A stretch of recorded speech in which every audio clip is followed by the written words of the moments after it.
لبيك اللهم لبيك لبيك لا شريك لك لبيك.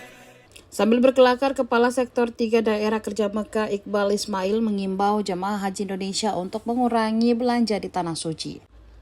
Hal itu dikatakan Iqbal kepada sejumlah jemaah haji embarkasi Makassar yang berada di depan toko di Mekah pada Jumat 23 Mei 2025. Kabin Haji dan Umroh Kemenak Sulsel ini khawatir barang bawaan justru menyulitkan saat kepulangan karena maskapai hanya menerima koper kabin dan koper bagasi resmi. Iqbal juga meminta jemaah fokus menjaga stamina menjelang puncak ibadah haji di Arafah, Musdalifah, dan Mina.